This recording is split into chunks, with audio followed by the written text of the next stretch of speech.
Notre Dame fans, welcome back. It's like we were just here talking to you, and that's what we were, but we're back again for our Upon Further Review podcast.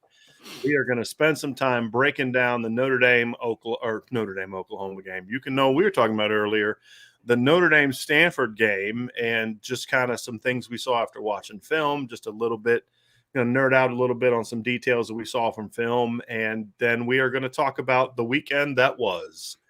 Wild weekend of college football. We're going to talk about that. Kind of do a little quick preview of Tuesday night's college football playoffs. We'll talk about that again tomorrow, and we'll talk about it again on Tuesday. But that is going to be our show tonight. But I wanted to start off, Vince, by giving you an opportunity to just kind of, since you weren't with us last night, to just begin by just your overall impression of what this game meant for Notre Dame, what you saw, just big picture. We'll dive into specifically defense and offense, but just sort of big picture. What was your takeaway from this game? Yeah, it's interesting. As I'm watching the game, it started out the way I would have liked it to start out. Defense pitches a 3-and-out. The offense goes right down the field, scores the first touchdown. I love the play calling by Tommy Rees. I thought it was a great scheme to get Braden Lindsey wide open on the post. It was fantastic. It started out bing, bang, boom, exactly the way I would have thought. I think as I look back on it, because as I was watching, I was frustrated at times with some of the execution offensively. At first, I was upset about the lack of aggression defensively, but then when I thought back on it, and I didn't even have to rewatch the film, it was more like, okay, the game's over. What did I think? It was more. I liked I had to understand what the game plan was, and the game plan was executed perfectly. Like that's more along the lines of the way I thought of that. So overall, I feel like I was being a little greedy as I was watching. Like they should be perfect every time. They should be rolling right now. As a Notre Dame fan, you want them to be making a statement right now. And there's times where I felt like they weren't making a statement, and I'll get into some more details about that offensively. But look, at the end of the day, they won 45-14. Now, they shouldn't have given up 14. Part of that's on the offense. Part of that's on a busted coverage. But they put 45 on the board. And, I guess it's the old adage, beggars can't be choosers at times. But at the same time, I would have liked a little bit more of a convincing win. But overall, I think Notre Dame did what they needed to do. It was just it was frustrating at times. But going back and looking at it, there were a lot of really good things that took place. A lot of really, really good things. And there was one very concerning thing for me. And then the rest is kind of nitpicky, to be honest with you. But that was my overall thought process on it. It's kind of funny that we're talking about a 31-point win over their rival, which really wasn't that close, as sort of I would have liked to seen a more convincing win. Right. Absolutely. And I think you hit the nail on the head, Vince. It's the expectation of this team based on what we've all seen that it's capable of. See, that's the thing is, yes, this team has shown us in bits and pieces this season what it's capable of when it plays to its potential. And so when that doesn't happen, it's like, I want to see more. But nobody plays to their potential all the time, every game. Exactly. And the difference between last night, and as I went back and watched the game, and as I broke it down, the difference between like last night and the Virginia game is it was so obvious that Notre Dame just kind of went into halftime and said, okay, like from a coaching standpoint, and was like, okay, we've got this one in the bag. And then Brian Kelly said the same thing afterwards. This game to me wasn't so much a mindset problem, which Virginia was. It was more of an execution problem. Agreed. And I think that I can live with, because that's going to happen, right? Especially when you're playing in a crowd with like you're in a stadium where there's like nobody there. It was like last year. That's what it felt like. So embarrassing. So embarrassing. There's nobody there. There's not a lot of there were 31,000 recorded people at that stadium last night. There weren't 31,000 people in the zip code. It's kind of gotten sad what's happened to Stanford. And just how apathetic their fans are about a team that's, in all honesty, pretty good. And, I mean, it is what it is. That's a stadium that can hold over 50,000 people, and it was barely half full. And I would argue that number, that's ticket sales. I'd be willing to bet you that there were fewer people than that actually in the stadium last night. Oh, absolutely. I don't think it was close to that number, to be I honest. thought Notre Dame played hard. I thought Notre Dame showed that it has way better players than Stanford. I just think at times the execution wasn't there. Yep. I can live with that more than a game like Virginia, where I just didn't feel like they were given the opportunity as players to play to their potential, right? Or a game like Navy, where it was, offensively, where it just seemed like they didn't have a game plan that was geared towards success. Those are my complaints in those two games. I hated the early game plan against Navy. You and I talked a lot about that. Virginia, we loved, but then they called off the dogs. This game, to me, I liked the game plan on both sides of the ball. Me too. I think the execution at times was good, and at times the execution wasn't good. Mm-hmm. And that was more of my issue. And I can live with that. I can live with that. And, a not executed great game still ended up 45-14. Again, that's why I came away last night with a different feeling than I did in maybe some of the other games that we saw from this football team. Yeah. So Vince, let's dive into the defense. Okay. Because you and I actually have not talked about this game. We were going to talk about the game earlier, and then all the stuff happened with Lincoln Riley in Oklahoma. And a little bit of Bob Stoops, since he's going to Oklahoma to finish out the season. So it's a little bit Bob Stoops. And all that kind of stuff. So I kind of want to get your thoughts on the offense or the defense, what you saw, when you watched the game, what you saw from a game plan standpoint, and just your overall thoughts of the defense. And obviously we want to focus on what you saw after you were able to break down the film. Yeah. So what stood out to me, that's the way I'll go about this. Because look, the defense played outstanding. Okay. I mean, they gave up like 47 yards in the first half, or something ridiculous like that. 47 yards. It was absurd. There we go. I don't even know if they crossed midfield. Right. I mean, 9 passing yards. 9 passing yards to a team that's what they do is throw the ball, because they can't run the ball. I mean, they did outrush Notre Dame in the first half, 38-36, but that's a different conversation. But defensively for Notre Dame, I thought that they were outstanding. They executed the game plan to perfection in the first half. What I was really impressed with, because what the game plan said to me was that the Marcus Freeman, I think for the first time against a team that wanted to throw the ball, they put the corners in a position to be challenged. Okay. And I thought that the matchup, and we talked about this a little bit leading up to it, I thought that the matchup could have been concerning for Notre Dame. Big, tall, tough wide receivers going up against Notre Dame's secondary, and specifically the corners. And I thought the secondary played I'll stick with the corners. I thought the corners played outstanding. I thought they were in good position, specifically my guy Cam Hart. I think he played just one of the best games he's played all season, because he was great in coverage. I thought he did a great job in the open field, blowing up some of those screens that they were trying to do. I thought he was a leader out there. He was one of the first guys there to celebrate and congratulate other guys that were making plays. That means something, right? And I didn't see that from him specifically early on in the season, and I saw it last night. And I really feel like he's starting to take a leadership role back there, which I loved. Tariq Bracy, I thought, they challenged him early, and I thought he responded, and they didn't really challenge him after that. I was very impressed. Clarence Lewis, I think he got beat the one time, which, okay. But other than that, I thought he played really, really well. The receivers for Wisconsin did not have a great day. I mean, it was a tight end that ended up getting that long touchdown, right? I mean, that wasn't even a receiver, right? So, and he had that amazing catch over Houston Griffith. I don't think there's anything I thought they called pass interference on Houston Griffith. Okay, maybe, but I thought it was pretty darn good coverage. There's really nothing. That was just a great play. Yeah.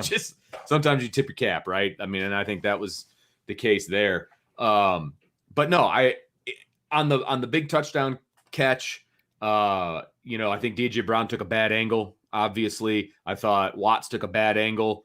Brown first, Watts second. Yeah. Yep, exactly right. And but that happened again. That goes to your point of execution, right? That was an execution problem. Okay, I get that. I didn't think they played poorly other than that, because I thought the safeties played really well in run support the entire game. I was actually very impressed with that. So yeah, the secondary is what stood out to me.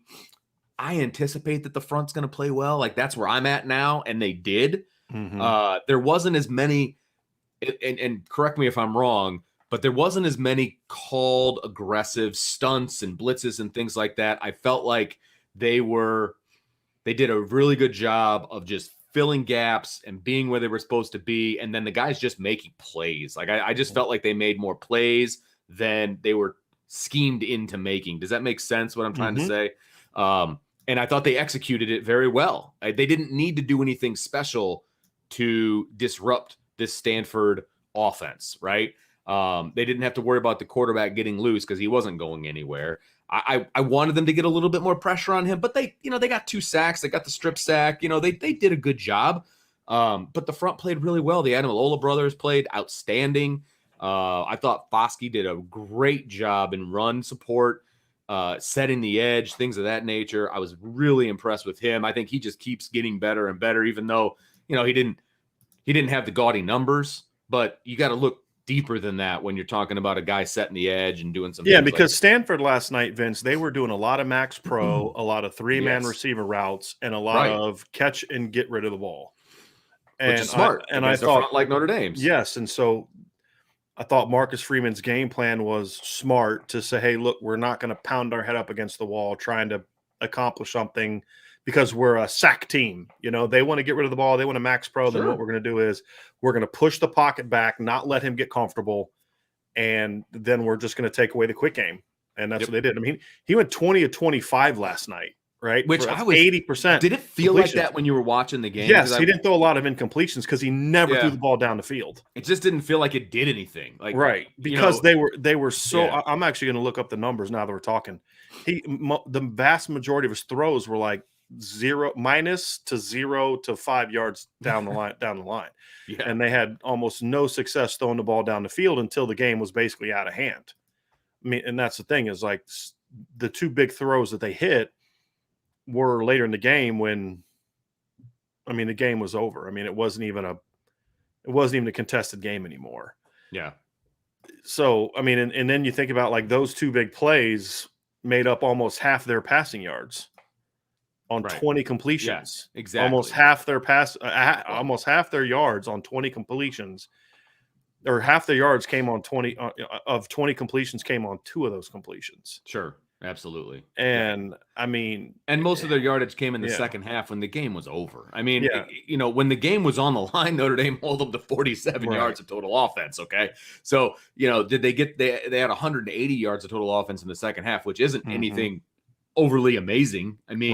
But, and I don't want to say they called the dogs off because they didn't. There's a couple big plays, that kind of thing. But, man, it was some different personnel coming in the game, and that can create some communication things. Sure. He went 10 of 10 on throws behind the line of scrimmage, and McKee, and he was 6 of 6 on throws 0 to 10. And if I'd be willing to bet, if you go back and look at a lot of those 0 to 10s were 0 to 5s. Yeah, I'd be willing to bet is what they were if you were to really dive into the breakdown of those. So. Again, the defensive line, Vince, is where it's at. That's that unit just weak. The steady. It's almost like if they don't have 7 sacks, we're like, Yeah, no, right? Whatever. But they disrupted. They did not allow Stanford to do much on the ground. They were in McKee's face. If he wasn't getting the ball out instantaneously, he was being rushed. He was being hurried and he was being knocked off of where he wanted to be. And that hit that Jason had on that sack, Tanner McKee was asking about the license plate of that Mack truck. Just a great hit.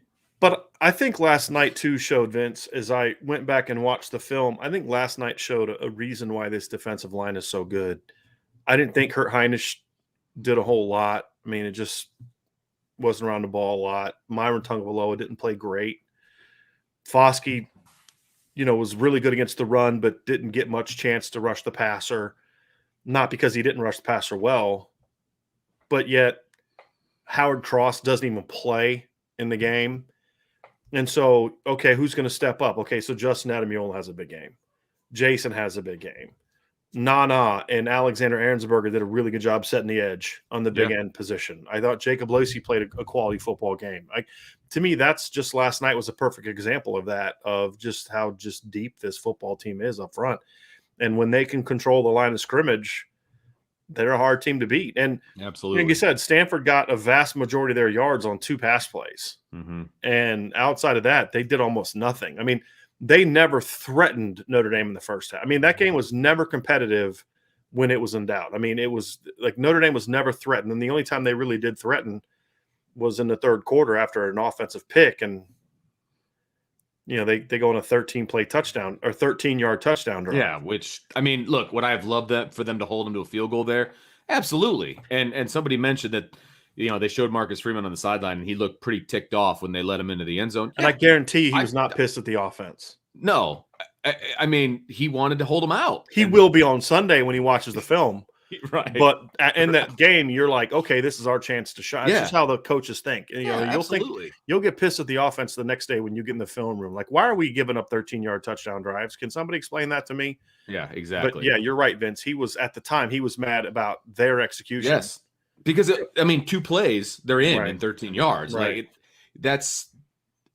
I was hoping that they were going to hold him out. Let's just put it that way. And they let him in, and, it is what it is. But, I was very impressed with the defense. I mean, they executed Marcus Freeman's plan, I thought, very, very well. And it was a clearly different plan to me than it was against Georgia Tech. Yes.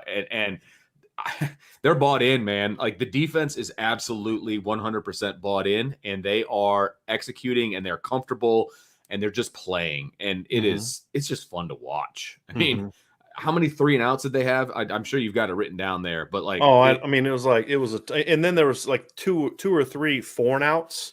Yes, they gave up a first down on the first play and then out. It was like 1, 2, 3, 4, 5. 3 and out on the first drive, 4 and out on the second drive, 3 and out on the third drive. It was 11. 2 and out on the fourth drive because of the fumble. 3 and out on the fifth drive. Then they had that field goal attempt, but that doesn't necessarily count. And that's halftime. Now you're at halftime. Right. And then they opened the second half with the 2-play drive for a touchdown. Right. But then 4-play punt, 3-play punt, 3-play punt, and then 6-play touchdown, 5-play fumble, 2-play end of the game. Like, that's a dominating performance. Stanford had 1 drive. Yes. The whole game. They had 1 drive. Correct.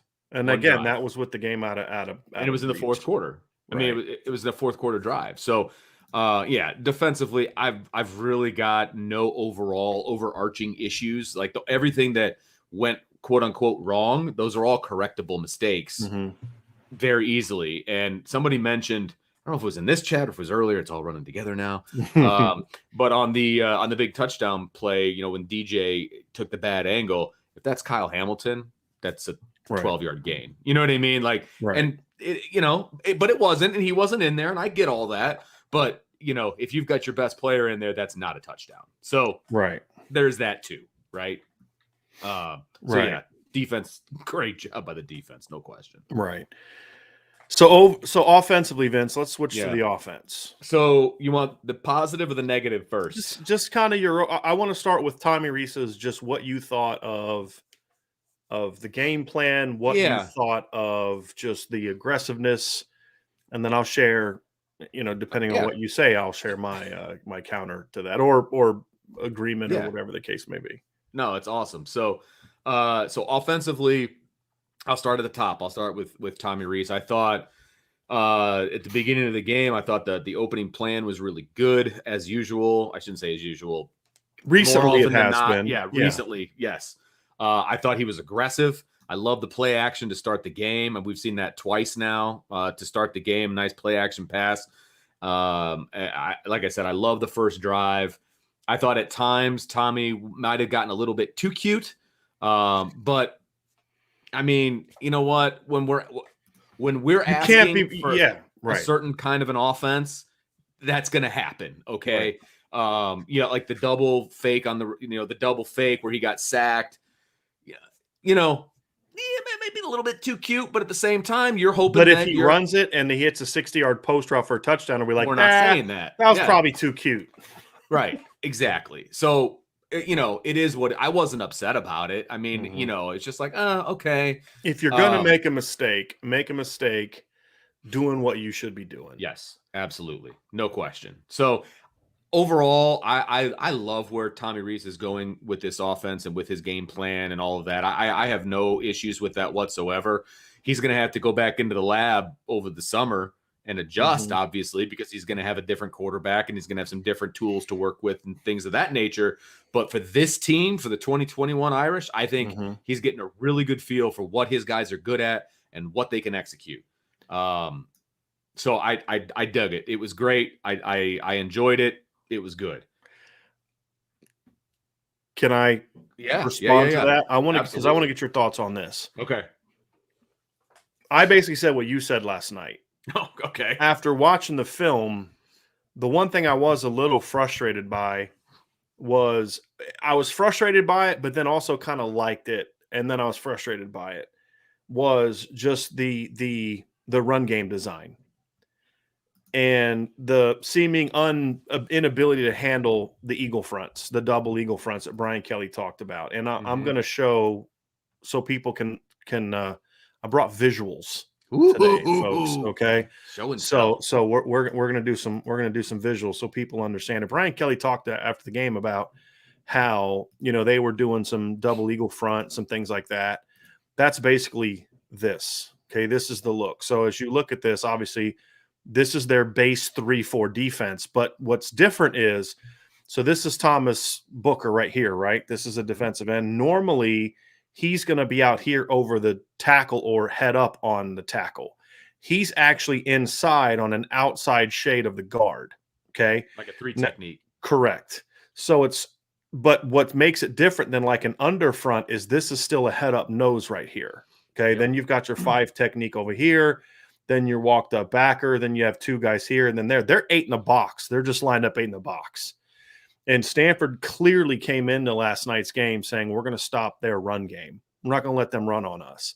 Now, my issue is, so that's what they showed at times, but it wasn't the only look they showed. They also showed, I'm going to pull up another look here. They also did plenty of 4 down as well. And I'm going to give an example. The play that I have here is the first play of the game. And so we still saw some of this last night too. Now, the reason I liked the game, what I liked about the game plan, Vince, and I want to know if you agree with this is another example of Stanford basically versus more of a spread set. So the previous snap was 12, wasn't it? It was, yes, or 12 or 13. Or 12 or 13 because there was a lot of guys on the line. Let me see if I can where that clip is. Here we go. So the previous clip was they were in 3 tight ends actually. And so this is an example of it, 3 tight ends, but they showed this at times a lot against the 12 personnel, but not always. The other look was the 4 down. So we also saw a lot of this last night, right? The point being is that what Stanford was trying to do is Stanford was trying to play a numbers game against Notre Dame. Is they're saying we can't defend the run. This is not against Notre Dame. This is just how it's been for them all year. We stink at playing the run. So we're just going to try to throw numbers at it. And so they threw a lot of numbers at Notre Dame last night. This is an example of here we're now out of 11 personnel. So Notre Dame's got 3 guys out wide, then the tight end. They have 4 down. So you can see this stand-up outside linebacker. Then they have their 3 down linemen here. Now they have 2 inside backers, safety, and they're in a nickel personnel. So they were adjusting their personnel based on what Notre Dame did with their personnel. And so what you saw from Tommy Rees, and this is the first play of the game, and that's why I think this matters, is he kind of had a feeling that they were going to try to commit resources. Mm-hmm. So what does he do on the first play of the game? They come out, they see a guy walking down, and they run a play action pass right behind it. So the play action on first down against a team that's trying to stop the run means these guys ended up, Vince, all the way down at the line of scrimmage. That's what those arrows show. I mean, they were down at the line of scrimmage because Jack really rode the fake out. That's another thing that he has done much better in the last 3-4 games is his play actions have been much more real, like he's actually riding the fakes out. Right. Then the boundary safety also came down in the hole. What he's trying to do is he's trying to be the cutback player because what has Notre Dame been doing a ton of? Cutbacks. Cutting back. Because there's no hole on the front side where you're trying to run the ball. So Stanford did a pretty good job of having a guy backside against them, right? So Tommy Rees had two choices. One, I can stubbornly keep trying to run the stuff we've been doing, right? This duo thing. Or if you want to bring 7-8 in the box, then I'm just going to freaking throw behind y'all game. And that's exactly what he did on the first play of the game. They run a play action, hit a deep end cut behind it. They hit a seam to Michael Mayer. They hit a deep drag to Kevin Austin. They hit multiple crossing routes. I mean, they got Stanford in the chase, but they basically said, if you want to put numbers in the box, you can't defend our speed outside. The biggest concern that you and I had before the game was them stubbornly trying to pound the football. Right. And Tommy Rees didn't do that. That's the part I liked.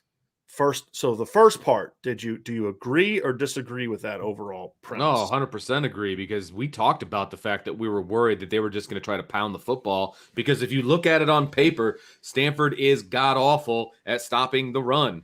And if Notre Dame wanted to, in preparation for this game, they would look at it and be like, oh, well, we can just run the ball and we'll limit possessions and we'll just get out of here, get the win, call it a day, if they're just trying to beat Stanford.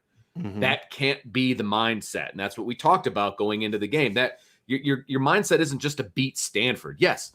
Could they have just lined up and run the ball and beaten Stanford? Yes. It would not have been as convincingly as 45-14, right? So, and it would not have helped them get ready for whoever they're going to play in the postseason, whether it's a college football playoff or New Year's Six or whatever. It doesn't matter. It would not prepare them for any of that because Stanford's a 3-win football team. Okay. So I agree with you wholeheartedly. When he went play action on the first play of the game, I was like, well, I'm not worried about that anymore. Like, I don't think that's going to happen. Like, I just got a feeling right away that, okay, they think we're going to run the ball at them. They're committing all these resources to the box, and it's going to be one-on-one everywhere. Notre Dame just going to out-athlete, and they're going to, so I think that was a great call by Tommy Rees, and I think it was a great game plan.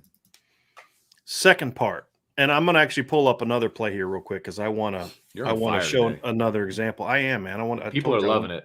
I wanted to nerd out a little bit. So this is what happened on the first play, the first touchdown of the game. Okay, so they got to the 22-yard line and they went 12 personnel. So this is an example I'm talking about. So you saw on the 11 personnel, they were in a nickel. 11 personnel, again, is 3 receivers, 1 tight end, 1 back. Stanford went with a nickel, 4 down, 2 backers, 5 DBs. When Notre Dame went 12 personnel, more often than not, Stanford took out a nickel and brought in an outside linebacker, an edge player.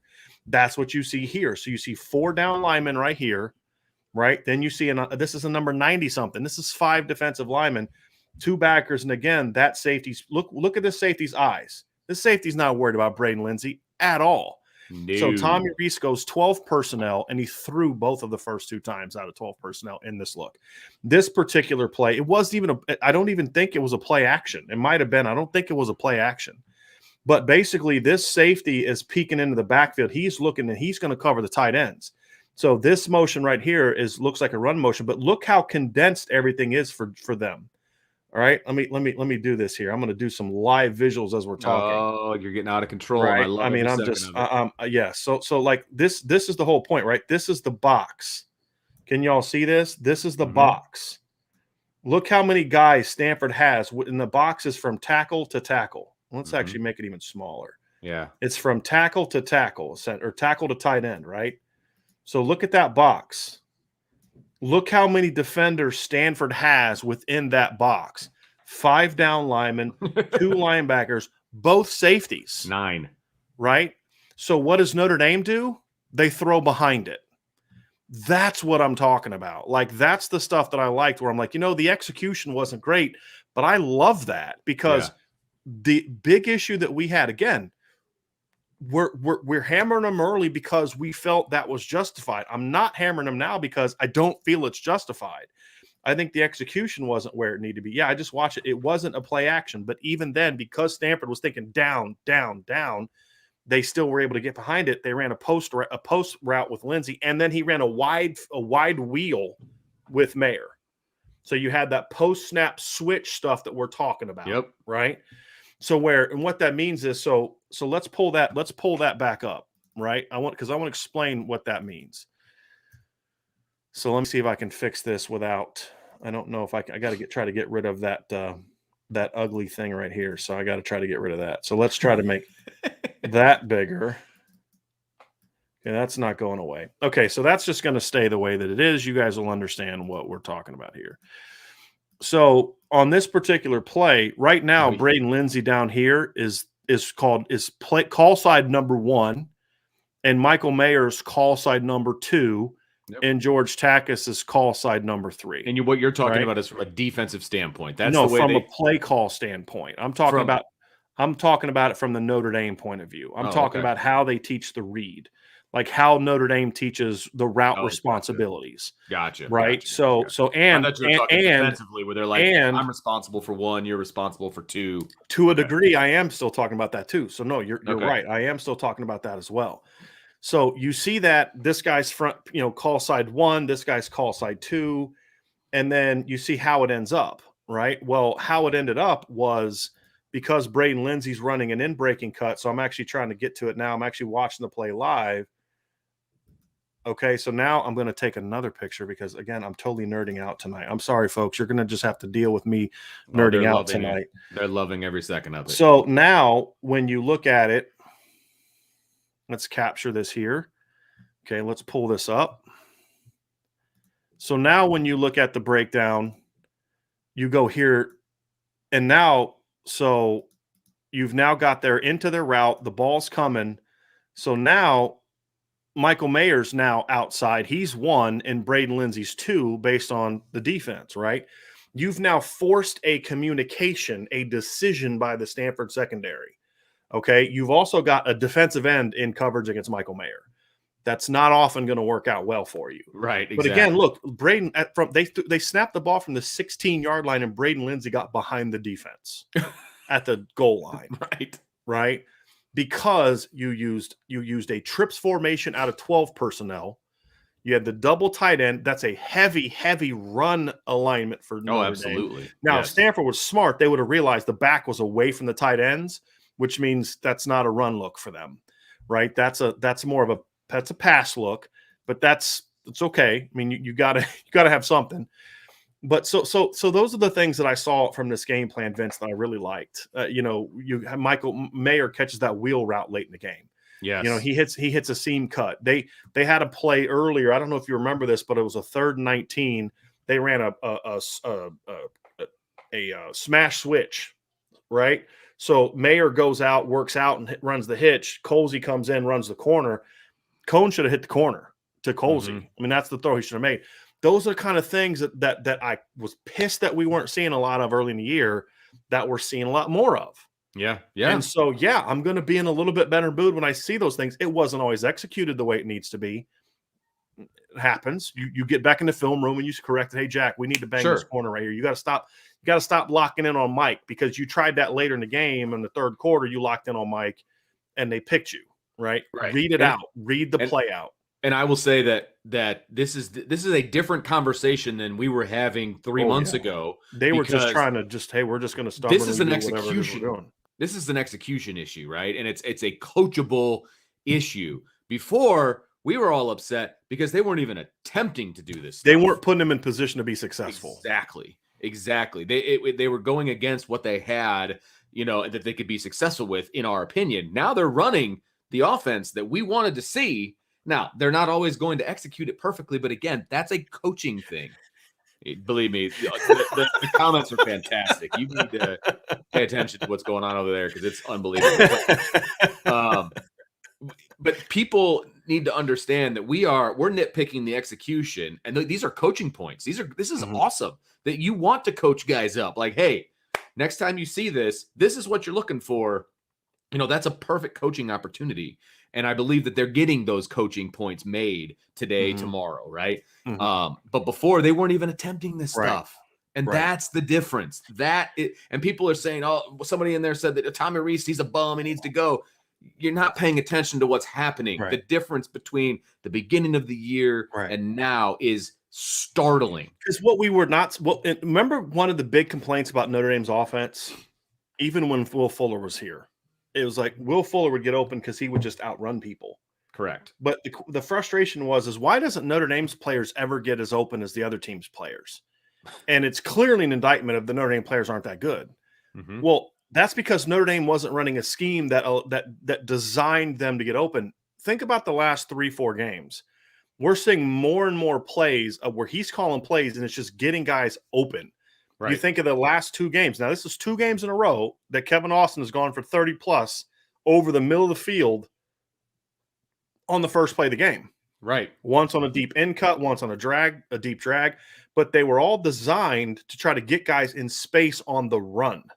We saw that with Braden Lindsey on a crossing route. We saw that with Braden on that quick post route. They were clearly reading post wheel, Braden to Mayer. That was clearly the read. Safety comes down, you're banging the post. Yep. Safety stays back, you're hitting the one-on-one, right? Or if the safety stays back and the corner stays back, you're dumping it off to Takis, right? That's the read. It's post wheel to check down, and Takis in that instance would have been the check down.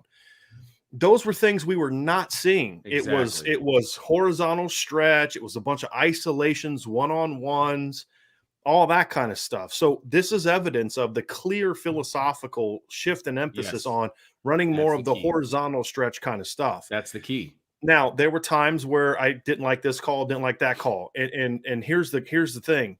There have been times when I was a pass game coordinator where I watched it. Well, let me rephrase that. Every time I was a pass game coordinator, after every game, I can assure you that I look back and I was like, oh, that was such a stupid call. Yeah, like I don't like that call. I should have gone here. I should have gone with this. I went to the well one too many times, and I should have done this, or, man, we had that. Why didn't I see that in the game? Why didn't I see that backside safety was cheating down? You always do that kind of stuff. And I guarantee you there were calls where Tommy Rees was like, I wish I could have had that one back. So we point those out, but that's what we do in this show. So yeah, look, it's stuff like that in the past game I liked. I mean, here was my issue though. We did not see that sort of creativity from the run game. They were showing that 5-down look, right? Now, here's the thing about this: the way that Brian Kelly was talking about this after the game. You tell me if maybe I'm reading too much into this, Vince. The way he was talking, it's kind of like they were unprepared for it. Well, they were doing this double legal thing, and I saw this absolutely the way. You go watch the Utah game. When Utah was in 12 and 13 personnel, this is exactly what Stanford did. This should not have been a surprise to them. And so what Notre Dame was doing against this is they were trying to do one of two things. One is they were just trying to run right at it, which is fine. That's what Utah did. Just ran right at it. And then the other was they kept trying to run counters. Except the counters weren't working because their bigger defensive linemen were just pushing the Notre Dame linemen back. And so the issue that I had was we didn't really see them do a lot to adjust, except he went with a couple jets, in a reverse to Braden Lindsey. That was one of my favorite calls of the game. That fake toss left, Braden Lindsey around. Because all the action was going one way, and then here, and even the toss action looked like a toss, but it went to Takis had a great block on that play too. So those are the things like, you've got to know this going in. You shouldn't have been unprepared for this, and you didn't adjust to it. Like they kept trying to go back to the counter in the second half. The problem, however, was the offensive line got zero movement against Stanford in this game. And there was a couple snaps here and there. There was one really good combo block early where they had a nice cut back behind it with Josh Lugg and Caden Madden. But other than that, they weren't getting a lot of movement. And that ultimately was a problem. I thought that there were some things Tommy Rees could have done, should have done to try to get outside a little quicker than what he did. That wasn't that, pitch read thing with Jack Cohn. Right. Notice that play worked a lot better when they put Tyler Buckner in the game. It's his play, man. Right. And we didn't even this is the first time we saw it with Jack Cohn, and I was like, So Yeah. that was kind of my issue is you didn't run the ball on a team that stinks at stopping the run. And it part of it was just the scheme, but at the same time, I'm actually kind of okay that he didn't spend a lot of time trying to scheme that.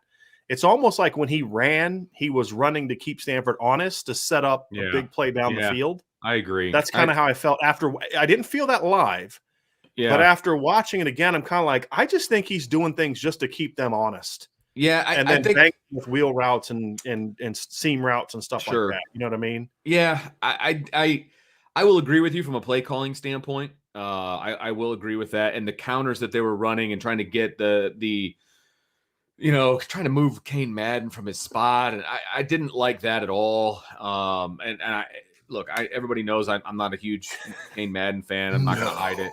But I will say, I don't think that was a hold. I thought that was a questionable call at best. Yeah. But at the same time, why are we putting him in that position? Right. Like I didn't think that was a hold. When I went back and watched, the only reason they called it is because his hands were outside. But when the guy turns into you and gives you the guy was like this on Kane Madden. Right. That skinny, how do I not get my hands on the outside? Right. I didn't see a tug. I just think they saw him driving the guy into the ground and him having his hands outside. I thought that was a bad call. Yeah, but I'm not putting him in that position. That's my point. Like I'm not putting him in that position. You do not want to bank your play call success on the movement of Kane Madden outside of where he normally is. Like that's I don't like that at all. But with that being said, I just don't think the execution in the run game was great up front. And whether he was calling it just to keep them honest, that's one thing. I get that, but you still got to execute. You still got to push these guys off of their mark. I thought Notre Dame got beat badly up front in the run game. By a team that's really awful. Yeah. Like they committed resources against Utah. It didn't matter because Utah just pushed them off the line. Right. And they put up the numbers of the last 3 games, that Stanford has had and what the rushing has looked like. And Notre Dame didn't sniff even the third lowest of that group. Right. And again, Notre Dame wasn't necessarily it was their second best rush defense performance of the season. There you go. And look, I will admit that Notre Dame did not devote a bunch of resources to running the football. I get that. Kyron Williams averaged 3.9 yards per carry. Exactly. And if it's not for 66 yards on 2 carries in the second half. Right. No, you're absolutely. It was an ugly performance. And that's my biggest issue is you still have to compete in the run game. Okay. Look, you and I have both said you need to throw the ball to set up the pass or set up the run. This is what this team is this year. They're a throw to set up the run. And that's what they did. But you still got to be competitive with the run, and I don't think they were all that competitive in the run game today or last night, and that was disappointing to me because I think as a whole the offensive line took a step back in the run game. Now, conversely, I would argue this. I mean, this isn't a surprise. No, it's happened against Navy. We talked a little bit about this against Georgia Tech last week. Yeah. So it shouldn't come as a huge surprise. A lot of their numbers have been padded by great runs. And look, give Stanford credit. Stanford basically said, you're not hitting us with cutbacks. Right. You're not. And Tom Marie said, okay, fine. You can't cover Michael Mayer and Kevin Austin if your safeties are worried about the cutbacks. Right. And he took advantage of what Stanford was giving them, and they were very successful. Good coaching. That's good coaching. That's great. I'm just more looking at, once they go up against better competition, you are going to need to be somewhat competitive in the run game. Agree with that completely. Yeah. Agree with that completely. Now, I thought the pass protection was really good. That has been really exceptional this whole second half of the season. Now, again, they haven't really played any good pass rushing teams, but Granted. But Jack Cohn had sniffed last night. Plenty of time. Once. Yeah, and that was on that double. No, I'm not talking about that. There was a sack later in the game where Josh Lugg just got beat outside. Oh, that's right. Second half. That. Yeah, but the one where he got hit on the double reverse, that's not on the line. That's just they didn't have anybody block that guy, and that's one of those plays where, hey, you know what? Good job, Stanford. You sniffed it out and stopped it. That's right. Good job. Right. You were prepared for that. But overall, he had all day to throw the football. I mean, he was able to go through his reads. I thought that kind of leads me into my Jack Cohn conversation. Outside of a couple of missed throws, and I think you've already kind of hit on him a little bit, I thought he just continued his excellence over the past 4 or 5 games. Again, 74% completion percentage, 2 touchdowns. I thought that he is playing with a confidence that I was hoping to see all season. And if he was playing with that confidence level all season, he's in the Heisman Trophy conversation. Right. You know what I mean? Like, well, and this because is he's why, the quarterback. This is why we argued during the summer they needed to go to a, push the tempo, quick game, get the ball outside, take your shots. This is exactly the offense we were talking about in May and June and July. And because on top of that, go ahead. Go ahead, Vince. No, well, I was going to say on top of that conversation. If you notice, they're not going to the Tyler Buchner package in the middle of the game anymore because they have gone to an offense and they are executing an offense that works with one quarterback. And I think that that's a huge step in the right direction. Right. Okay. Look, we were proponents of a Tyler Buchner package, all that stuff, and it worked when they needed it. And I will give them credit for adapting and doing what they needed to do to win games, etc. But the second half, they haven't needed it. Well, that's the thing is I think, hey, as long as the offense is rolling, I mean, look, if they'd have gone 3 possessions in the second quarter last night without scoring, we'd have seen a Tyler Buchner. No question. But I think they're forcing it. That's the key. They're not. Hey, as long as Jack and the offense are moving, let's roll. Let's keep going. I still would like to see a little bit of a red zone package where they get inside the 10, but again, that's a nitpick. But look, they got inside the 5 this time, went 13 personnel and threw the ball. Right. Okay. All right, cool. Yeah. That's what I bitched about against North Carolina, and you've changed, you've adjusted, and it's made you more effective. Now, again, they still can't get any movement. They had to kind of throw that, but that's an issue for another day. That's not changing.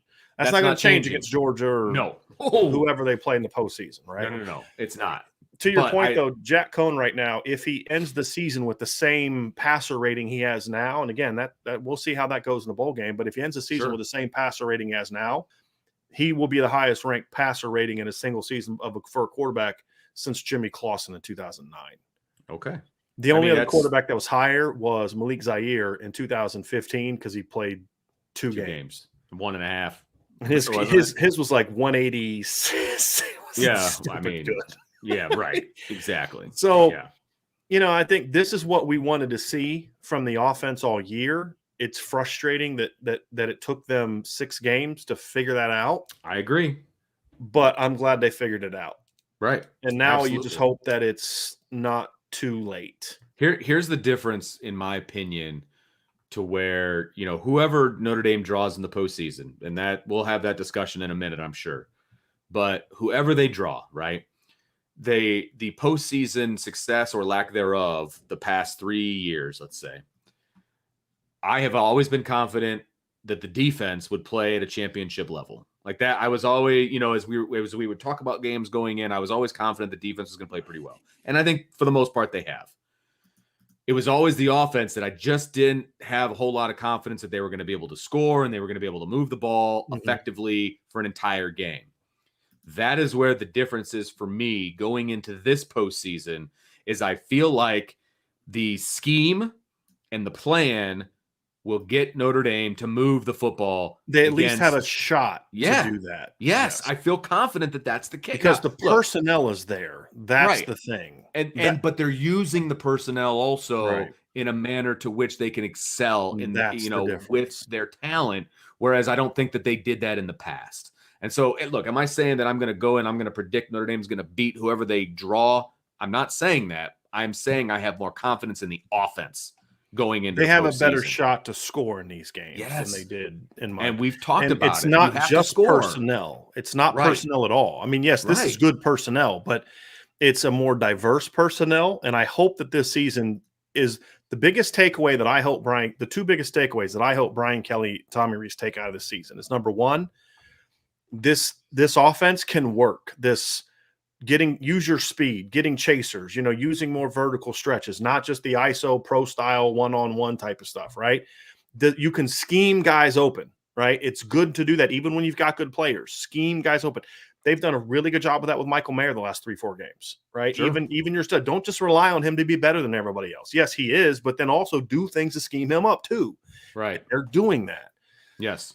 And so that's good. And then the second takeaway is this offense, this Notre Dame team, when you get your line fixed and this Notre Dame team is going to start running the ball like they're capable of, and you have the kind of speed at receiver and running back in the pass game that you have right now, I hope it gets them to rethink their recruiting philosophy receiver.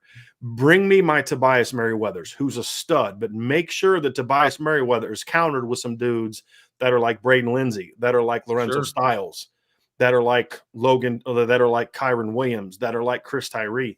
And here's the final thing that I'm going to say last night.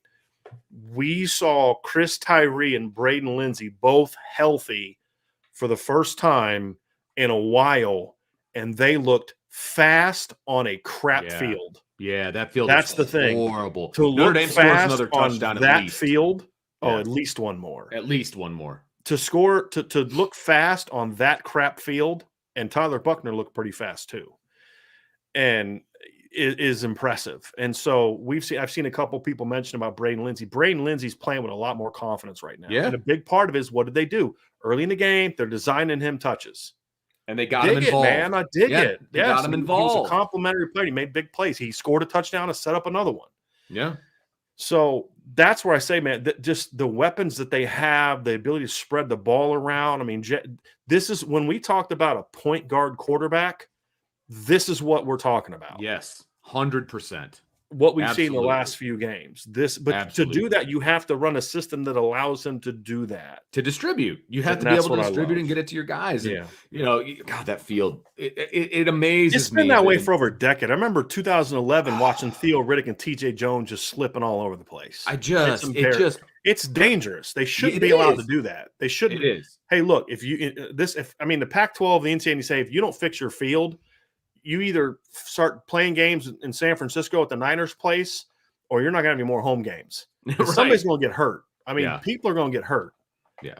And that's the thing. And we had somebody ask, like, if he was the only person that was frustrated with Bo Bauer's hit. No, you were not the only person that was frustrated with that hit. It was completely unnecessary.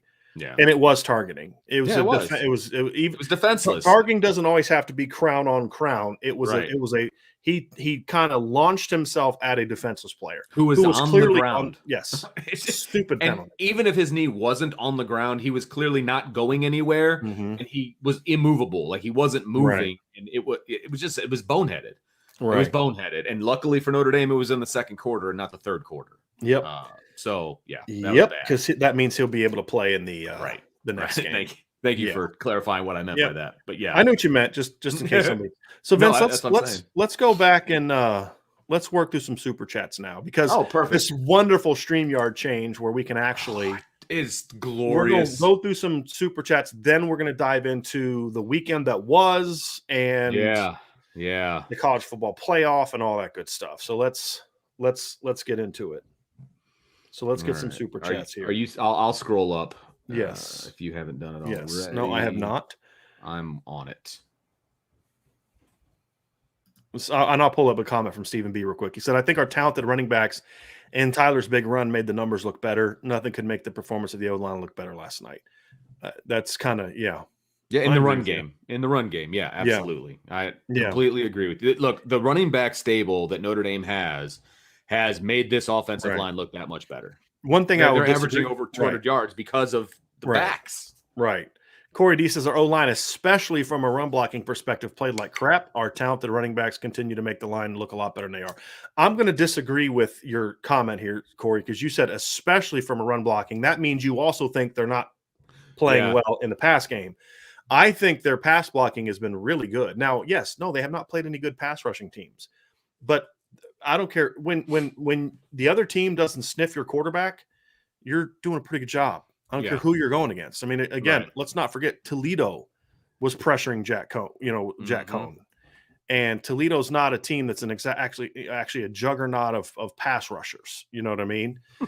So, Toledo had 1 sack against Norfolk State, 1 sack against Colorado State, 1 sack against UMass, 1 sack against Northern Illinois, 2 against Central Michigan, 2 against Western Michigan. They had 6 against Notre Dame. That's still their season high. 6 against Notre Dame. It's embarrassing.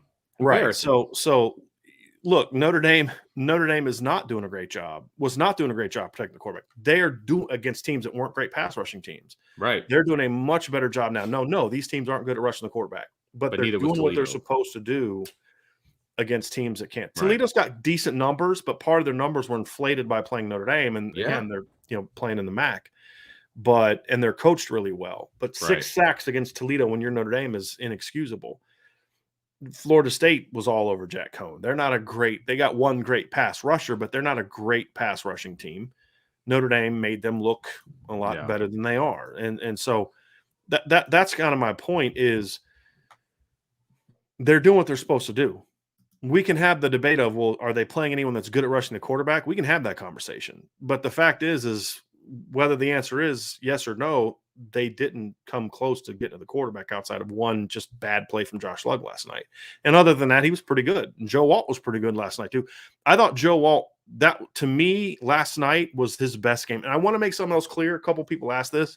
So, wow, Joe Walt just didn't block that guy on the pitch thing that they did, the fake pitch. He wasn't supposed to block the end. That's the read. That's the read. Jack Cohn's supposed to read that guy. And so, no, Joe Walt did not make a mistake there. He was supposed to go to the second level. That just was, to me, a poorly designed, there was nothing about that play that looked right. Good. Exactly. But Joe Walt did what he was supposed to do. I thought last night was his best game. I thought he was, when I went back and watched the film, he was actually getting a little bit of push in the run game. He was about the only guy. Yeah. His pass pro was just, boy. He played really well last night. I'll tell you what, I think somebody mentioned it in the chat, or maybe I'm dreaming it. I'm actually excited for what the O-line could be next year. I have a hard time getting excited about it. I understand why you're saying that, and I am all, I'm on board with that 100%. But from a personnel standpoint, I'm excited about what the O-line could be next year, depending on a few different things. So yes. Caleb Collins has our first super chat of the night, all the way back at 8:30. Thank you, Caleb, for the super chat. He says, so many Oklahoma recruits decommitted. Yeah. I'm not in tune with it like you are, but I'm sure it's been all over social media with these guys backing out. I mean, I get it. Now, the question is, are they going to go to USC? Or are they just going to be like, they just open it up? Right. The big question is going to be Jake Taylor decommitted yet? No, I don't. Not that I've seen. Okay. Yeah, that would be the guy that I would want to. I think that's going to be determined by Bill Bedenbaugh, though. Okay.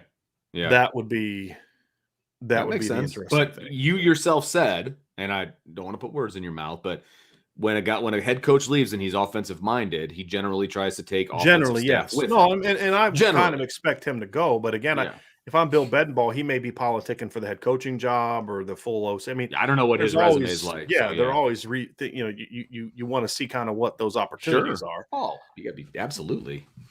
Let's see, Added. I put this one Ed. up. He just said Ed. He just said to go with Ed. I learned that. I had to learn that one too. Ed is what it looked. Okay, so Ed, thank you very much for the super chat. He says, "Love the visuals." Yes, Brian was nerding out tonight, and I love every second of it. I enjoy it. I like nerding out. Well, Tommy enjoys it too. Thanks, Tommy. He says, "Nerd on, Brian." Love it, which is friggin' great. Thank you. Let's see here. Stoic Behavior says, loving this breakdown. I also love the Tyree pass, even though it was overthrown. Yeah, great play design. Because you got Tyree isolated on us. I got to go back and look. I don't remember if it was a slot or a linebacker, but it was someone he was faster than. And he had a couple steps on the guy. It just Jack missed. But it was a really well-designed play. Stoic, yeah, that's a really good reminder. That was another one of those. And look, Stanford tried that against Notre Dame. That was the play where they tried to run that wide fade on Tariq Bracy, and Tariq ate it up because their dude's not fast. And Notre Dame's guy's fast. No, if you don't think Notre Dame is fast on offense when they're healthy, and again, when I mean healthy is I mean Lindsey and Tyree. Obviously, you throw Avery Davis back in that mix, then now it's really a party. You know what I mean? But absolutely. I just mean just getting that's such a hard injury to stomach offensively for what they're trying to do. It's just and that's nothing against the young guys. It's just absolutely. I'd like to think that you'd hope that by now they'd be getting those young guys playing as well. But hey, whatever it is what it is. Yeah, exactly. But I enjoyed. I mean, this team has some dudes that can run. Yeah. This team definitely has some dudes that can run. Paul Olmstead, I'm sure, has an unpopular opinion here, although I don't disagree with it. In my honest opinion, I believe Cohn pretty much did save the season. Thoughts on him in the draft? I haven't even thought about him in the draft, to be honest with you. it's a pretty weak quarterback class. I do know that much. Right. But I'm not sure anything. Especially since a couple guys that people were projecting as first round picks are going to probably come back. Like Phil Drakovic's going to come back because he's injured. You know, he missed most of the year, and he doesn't look right. There's a couple other quarterbacks that are contemplating coming back, but even the guys are going to come out like Malik. What's his name? Malik. Oh gosh, the kid from Liberty. Oh, Malik. Geez, Louise. Vince. This is like, I don't know if I have like a mini stroke this weekend or what, but like Malik Willis. As I'm getting ready to find Malik Willis. Yes, Malik Willis. Kept wanting to say Harris. I don't even know why. Is he coming back? Well, he's a guy that people are talking about being a first round pick. I don't see it. Yeah. You know, Sam Howell's going to go in the first round. Again, I don't see a first. I love Sam Howell. I tweeted this on Friday night. Was it Friday night they played? I remember seeing it. And I'm like, man, he's one of my top 5 players in the country this year that I just love to watch watching play. Yeah, just to watch as a kid's fan. Just a warrior. But I don't know if I see him as like at first round NFL draft pick. Sure. He is now because quarterbacks get overdrafted. Exactly. But I mean, he may end up being the number 1 quarterback in a very, I'm sorry, from what I can tell, and I have not dove deep into it. The kid from Nevada is going to have a chance. Carson Strong's going to have a chance.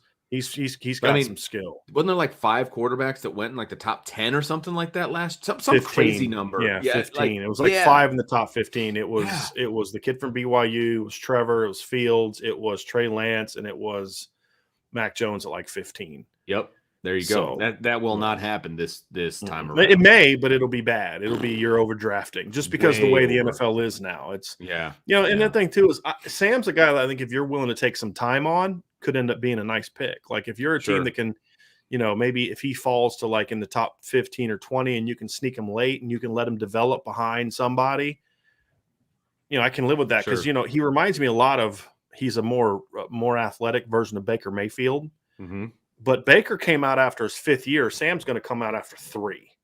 Baker had 2 more whole years of college football to prepare. That's a good point. And so, give Sam another year and, it may be a different situation. But so I think he's going to come out. I think Jack could be a day 2 guy. I mean, it's possible. Just based on – I'm saying because quarterbacks get overdrafted, number 1, and because I don't think there's a lot ahead of them. Like, I don't know what the – it's just he's not going to do anything that's going to wow people. I don't think he's got the arm to be a day 2 draft guy. I think at best he's a late day 3 guy. I don't know if I see Jack as a draftable guy. Just the tools. I think he's a really good college quarterback, but I just don't know if he's got the physical tools. Like he's not real athlete. He's a decent athlete, but he's not an athletic player. That's fair. You know what I mean? He's not really. His pocket mobility is not great. He doesn't have a bazooka arm at all. His arm strength is not great. He's really good at what I think Notre Dame should have had him do, which we're seeing, but he's not a guy that I would, and if you do draft him, you're drafting him to be a backup. Absolutely. And I don't think you draft backups on day 2. Okay. You're probably right. 2nd and 3rd round. Yeah. You dive into that stuff way more deeply than I do, but what I will say is I think he could have a really solid NFL career as a backup. Yeah. I think that could be, I think he could get some play doing that because I think he's a guy that in a spot start or something along those lines, I think he could be successful. But he's not somebody that you're going to balance your franchise on. Like you're not betting your franchise on Jack Cohn, which I totally get that. I want to pull this up because it was right after Paul's. He says, Vince, while you're complimenting Cohn, there are still a lot out there crying for Tyler to start over Cohn. Shocking. Those are the people that latched on and they're not going to let go. And I get it. Look, Tyler Buchner is a dynamic quarterback. He's dynamic with his legs.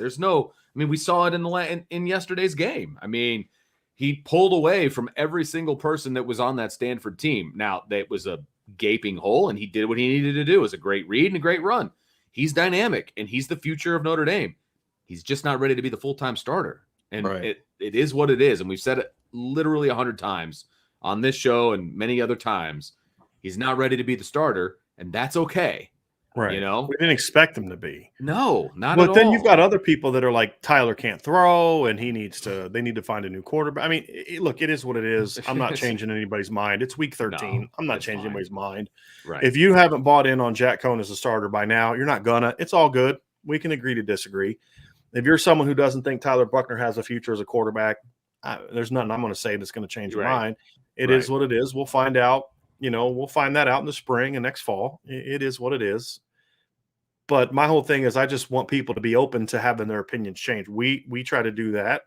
And now it doesn't mean that you just go whim, you're on a whim, guy has a good game and all of a sudden you ignore the 5 games before. Not saying that. Just allow the evidence to kind of sway you. Right. And I think the last 6 games, really, since Jack came off the bench against Virginia Tech, are like, hey, this is what they should have been doing all along. Exactly. Right. And Brian Kelly, well, we weren't really sure what to get from him. Well, yeah, you did. If you watched the film, yes, you did. You saw a kid that did shotgun at Wisconsin. You saw a kid that had got the ball out quickly. He was accurate, 15 and in. You saw a kid that could take the one-on-ones. You saw a kid that could play within a system. I mean, you didn't have to see him do the exact identical thing you wanted to do to be able to do it. That's not how coaches should operate. You got to be able to project a little bit. Right. And that's what we did, and that's why we liked him, because you weren't on Jack Cohn. I mean, talk about having your opinion change. You weren't high on that pick until you dove into the film and were like, okay, yeah, I see what you're talking about here. Yeah, exactly. And if we can do it, yes. Yes. Just saying. Right. Stoic Behavior, it's coming at you, Brian. Thank you for the super chat. Says, I think we can contribute Brian being in the zone to the 6 Mountain Dews he had before the show. I have 6, only had 4. What are you talking about? Well played, sir. Well played. I know. I need to get back off Mountain Dew again, but that ain't happening right now. I went to bed at 6:00 last night in the morning. This morning. Nutty. That's nutty. I got woken up by my kids like an hour later. So if I don't drink Mountain Dew, I'm not getting work done. So that's just the reality of the situation. Eric Fasano, thanks for the super chat. Eric, he says, any schematic differences on called runs when Buckner is in the game, 7 for 102 yards versus Cohn, 24 for 80, or results just due to the threat of Buckner keeping it? I think it's the latter. And they're not calling zone reads. No, I think it's both. Yeah, I mean, I'd have to go back and really break down the runs last night, but they're doing more read stuff. They're doing more power read with Buckner in the game. So there are definitely some schematic differences that they have with him in the game, but there's also the threat. If you go back and look at the long run that Chris Tyree had, a part of the reason that now Chris made a good read, but the reason that hole opened up the way that it did is you had 2 edge defenders running with Tyler Buckner because he handed the ball off and took off running. Yeah. And so they ran with him. It reminded me a lot of what we saw from when Brandon Wimbush was the quarterback. And, it would open up opportunities for Josh Adams because the teams are so worried about Brandon that it would open up opportunities for Josh as a runner. Sure. And so we'll see some of that. So there are some schematic differences between the two. It's just that they're not dramatic differences. They don't need to be dramatic differences. They're just run some of the read stuff. There's a couple things you like in your system that you're not going to do with Jack Cohn in the game. Right. Exactly. And that's the key, So like I'm watching the play against Chris Tyree and they're running an inside zone read and they're lined up in, I'm trying to see what the personnel is here. They're lined up in, just normal shotgun. They have 2 backs in the game, so they're in 21 personnel. And they run Chris Tyree on an inside zone, and they run Kyron Williams on a swing. They were basically going to have Kyron and Michael Mayer run basically counter lead, right? So you're blocking inside zone with the offensive line, and you're having Mayer and Kyron Williams pull. And Kyron pulled from the backside. This is the kind of stuff that I like to see. Kyron pulls from the backside, and this giant hole opens up. Right now, that was the play where now that I'm looking, that was the play I was talking about earlier, Vince, that Josh Lugg had a really nice drive wash down block. But the point is, you watch that play, there's 2 dudes running with Tyler, and 45 just takes off running to the back, and Tyler just runs or running to Tyler as Chris Tyree just cuts up the field for a 33-yard gain. Right. So those things are also impacted. So people want to know, like, why are they better running the football? Because it's not always, it's what we talked about all year. You have to run an offense that doesn't put all the pressure off on the line. Right. That's what RPOs do. We didn't see a ton of RPOs this game. No, that would have been my only schematic, thing I would have liked to see more of. But even then, it wasn't necessarily needed the way that Stanford was playing. You just call pass plays. I mean, that's the thing is you don't always have to call RPOs. So, yeah, but like the touchdown run by Tyler Buckner, it's just an inside zone. Right. It's when Tyler's in the game, it's an inside zone read. And so on that particular play, the schematic difference is you're running an RPO. So when Jack Cohn's in the game and you're running inside zone, you need to have a tight end on the backside of the inside zone to protect the crash because Jack's not going to pull and keep it. Right. Well, in that particular play, they had a tight end backside, but the snap, Michael Mayer's running a slide route, right? So they're basically it's a tight end screen with an inside zone RPO action. And so what you have at that play is you're running inside zone, the defensive end crashes down inside, the other guy, outside guy, starts running with Michael Mayer, and then Tyler's just got to make one guy miss. And so it's not really a schematic difference because it's inside zone, but the read opportunity that you have with Tyler that teams have to play then opens up, it's like if you guess wrong, either Chris Tyree's going to burn you or Tyler's going to burn you. And that's what he brings to the table. And that's why the potential for this offense to be super dynamic next year with him at quarterback is there once he gets into a groove throwing the football, which is going to take some time because he didn't play football last year. That'll come.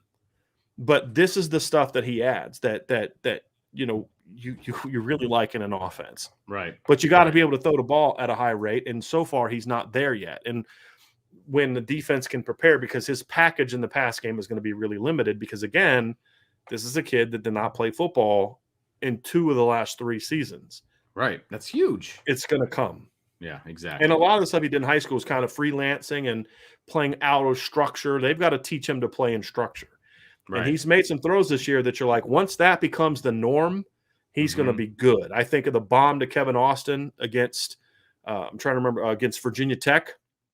The backside seam he threw to Avery Davis against Virginia Tech. He's thrown a couple balls like that where you're like, man, if once this becomes the norm for that kid with the way that he runs, this kid's gonna be something special. Just give it time, and that's not a response to Eric. Yeah, that's a response to everybody, to be honest with you. Yeah, absolutely. Right. We got one here from Paul. He says, if I have to hear one more time, this is Kelly's best coaching year, I'm going to kick my cat. Yeah, because Notre Dame's the only team in the country that lost talent last year. Just ignore the fact that Georgia returned the same number of starters as Notre Dame. Ignore the fact that that Michigan's offensive line returned 23 starts, which is fewer than Caden Madden and only 2 more than Jarrett Patterson. Ignore all that. That doesn't matter. Like, I don't even. This is what's so frustrating because this stuff like that creates this narrative in the fan base that creates like this. It's like everybody wants to be accepted. They want to be kind of part of like I want the scoop and I want the source and I want to be liked and I want to, instead of just being honest. When things are good, say they're good. When they don't do a good job, say they don't do a good job. You know what I mean? Like the reality is we're sitting there, hoping and praying that 2 or 3 teams lose this weekend because Brian Kelly didn't do what he needed to do in the offseason to get his offense going where it needed to be, which didn't get him in position against Cincinnati to play with any kind of emotion or level of execution in that game. And now we need to see if Notre Dame can get some help, right? This was not his best coaching job, but it could be. And that's what we're going to find out here in the next 2 weeks is if he gets that opportunity. Because one thing Brian Kelly's done this year that he's never done before is a dramatic shift. And if it pays off, we'll find out. But because it happened late, we're not sure if it's going to pay off to the degree that it could. But it's just like now everybody wants to be part of the cool crowd that jumps on this, this narrative of, it's like a bunch of, like, if it wasn't people that I knew, I'd think it was a bunch of bots because it's like the same thing. Like, did I not get the talking points memo or something? Like, am I not on that list because they know I'm not going to read it? Like, it's just absurd. It's like, they lost a starting quarterback who's not that good and 2 starting receivers who were only starting because the guys that are starting now were injured and, a tight end who was barely used in the pass game, but he was a great blocker. Like, that's the reason Notre Dame's offense isn't good this year because Tommy Tremble's not blocking anymore. Yeah, they got the argument. Brian Kelly's telling us that Michael Mayer's the best tight end he's ever coached, but they're not good this year because they don't have Tommy Tremble, right? Who caught 9 passes in the first 2 games and 10 the next 10 games. Right. You know what I mean? But yeah, that's why, because they lost a 7th round draft pick and an undrafted free agent at receiver. Right. Oh, okay. Sure. Best running back and best tight end of Brian Kelly's tenure. Most dynamic group of receivers outside of the 2015 year. But sure, Notre Dame doesn't have talent. Right. Okay. Absolutely. Right. Let's get to some. Do we have any more super chats? Because we got to get to some college football playoff stuff. You got one more, and it leads us right into where we want to be, Brian. It's Freddie, Nat, Stadelbauer. Thank you, Freddie and Nat. It says, how do you see the Baylor versus Oklahoma State playing out? Do you think Bohannon plays? What about Cincy versus Houston matchup? Pollock equals emo meathead. There's a lot of information there in just that one super chat. And I'm not even sure where to start, Freddie, but we're going to talk a little CFP right now. And everything that kind of went down this weekend and what it means and all that. I'm sorry, I can't get past the emo meathead. Yeah, I know, right? And I will put, Rob, this is the second time you put this up, so I will put it up as well. Brian and Vince, I'll cut to the chase. What's the best scenario to get into the playoffs? We're going to talk about that. Part of this depends on how the rankings shake out on Tuesday night. But what I want to kind of do is just kind of let's work with the assumption that if Oklahoma State doesn't jump Notre Dame Tuesday, right, that they would if they beat number 8 Baylor the following week. Let's just work with that assumption. Whether you agree or disagree, I think that's a fair assumption, right? Though. Whether you agree or disagree with whether it should happen, let's work with that assumption. Okay, right. So what you have now is barring if all the because there were some games that helped Notre Dame this weekend and some games that hurt. Some of the games that helped is Ole Miss beating Mississippi State because now you have one less top 25 team for Bama. Purdue winning helps Notre Dame. Helps their strength of schedule. And then Texas San Antonio losing helps Notre Dame because that's a top 25 team at the bottom that could fall out that you could jump Purdue in unless they want to jump Kentucky in. That's the other concern is 9-3 Kentucky jumping in. Games that hurt, North Carolina and USC blowing leads against ranked teams, Cincinnati winning, Florida State missing a chance to be in a bowl game, and then Wisconsin hurt Notre Dame too. Yeah. I don't think Bama hurt Notre Dame because no one thought Bama was going to lose to Auburn. I think the fact that they struggled with Auburn after struggling 2 weeks ago with LSU, it makes it to me like there's less of a chance, in my opinion, that Bama's going to impress the crowd a lot or the committee a lot. Here's what. So last week, my big question mark going into Tuesday was, would Ohio State jump Alabama? Mm-hmm. Right. And I thought that they should, and they ended up doing that. My big question going into this week is going to be, will Michigan jump all the way to 2 and Alabama not and staying at 3? Right. That's going to be, and that's what I'm saying. Like, yeah, that's why we need to see how the rankings play out this week, because that's going to be a big difference. Is if Bama jumps back up to 2, then that's going to have a big say in it to where. So what I mean is if Bama jumps back up to 2, and Georgia beats them by a last second field goal, to me, if they jump Bama up to 2, it's them pushing to get Bama and Georgia. They want both of them in. Absolutely. 2 losses be damned. They want them both in. Right. Okay. And so, now you have to hope that Georgia crushes them. Because if Georgia crushes them, then Bama falls out. They fall out. But if it's a competitive game, which it probably will be, then that means they're both going to get in. If Michigan leaps them, then we're back to where we were last week with Ohio State. Absolutely. Michigan should leap them. If you're looking at just resumes, right? Michigan just pounded the number 2 team in the country, and Alabama needed a 6-6 Auburn team to choke that game away in 4 overtimes. Yeah, all of the above. Choked it. You talk about game control. Bama never led until the end of the game. Yes, until the game was over. Until they won it. Yes. And they weren't tied until there was less than a minute left in the game. They trailed for 59-plus minutes of that game. Absolutely. So if the game control thing matters, and the committee has clearly liked Michigan a lot. Mm-hmm. That's the other thing that makes me think they're going to jump Michigan up is the committee clearly likes Michigan and have liked Michigan's resume. So we're going to find that out. What happens with Cincinnati, right? Does Cincinnati leap Alabama? Right? Ooh. That's another question mark. If Cincinnati leaps Alabama and Alabama's 4, then they're out. They're definitely out. Then if no matter what happens, as long as Georgia wins the game, right, Alabama's out. But my point is, if Cincinnati stays at 4, you're correct. My other point to that, sorry, Vince, no, your point was going to be what you just said is my first point. My second point is, if Cincinnati's sitting at 3, that's to me, I mean, 2 spots ahead for Notre Dame to jump up is going to be tougher with a Cincinnati loss. If Cincinnati's at 4, Notre Dame's at 5 or 6, then I feel a little bit better about Cincinnati losing and Notre Dame jumping them, because the committee clearly doesn't love Cincinnati like they love Michigan.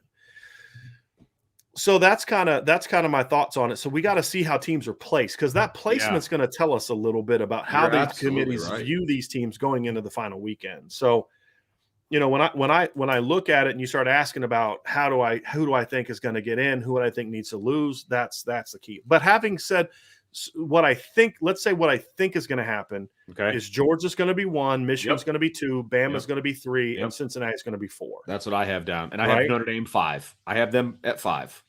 Okay.